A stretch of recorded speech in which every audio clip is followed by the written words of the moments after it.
everybody, welcome back to my channel. I'm Ashley Morris, the owner and lead tutor at amtutors.com. And in this video, we are going to subtract mixed numbers with regrouping. Just kidding. This one is the same problems as my previous video where we did have to regroup, but I'm going to do this using improper fractions because I know some people don't like regrouping. So I'm going to show you how to do it without regrouping just for extra practice, or if you like that method.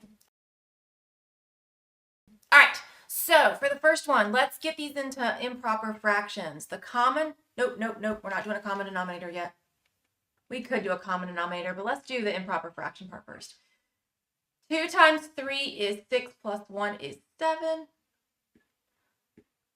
4 times 1 is 4 plus 1 is 5. Now let's do the common denominator. Again, you could have done it first, but I'm not going to. Okay, so the common denominator is 4. Let me get a different color. 4 means 2 times 2, so I have to do that same thing to the top.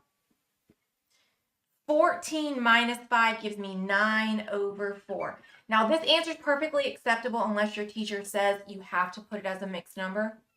So let's do long division. 4 goes into 9 2 times, so 2 is my whole number.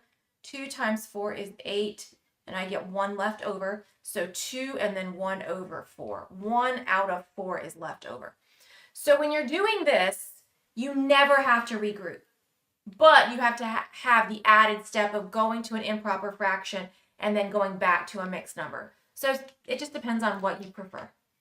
All right, this next one, let's make these improper. 3 times 5 is 15. 15 plus 1 is 16.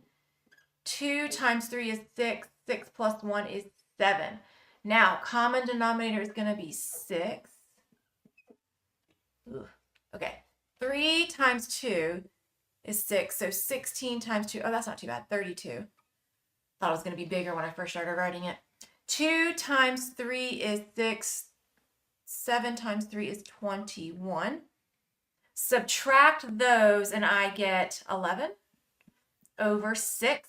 Again, perfectly fine answer, but let's make it into a mixed number because the problem started out as a mixed number. 11 divided by 6.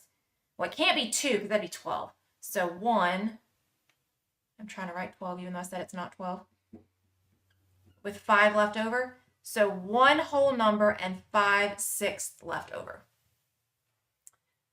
All right, last one for this group. Make these into improper. 8 times 5 is 40 plus 1 is 41. I really hope I don't have to do anything with that 41. That's a big number. 4 times 2 is 8. 8 plus 1 is 9. My common denominator is 8. Oh, that makes me a little happy because I don't have to multiply 41 by anything.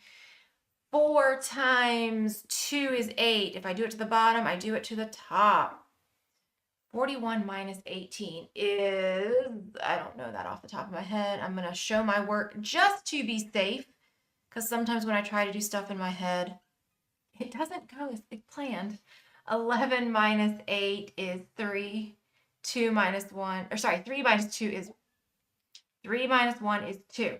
So I get 23 over 8. Let's make that into a mixed number. 23 divided by 8. If it was 8 times 3 is 24, so 2.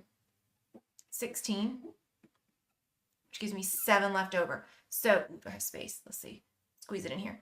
2 and 7 over 8. So that's how you would do those problems if you don't like regrouping and you don't like working with mixed numbers.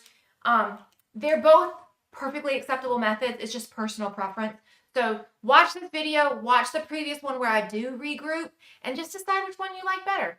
Or ask your teacher which one they prefer and stick with their method, okay? I hope that helps. If you need more help, need more questions answered, please reach out to us at amtutors.com. We have certified math teachers that are ready to meet with you online for some tutoring sessions. Also, make sure you like and subscribe so that you always get the latest and greatest math content. Have a great day. Bye.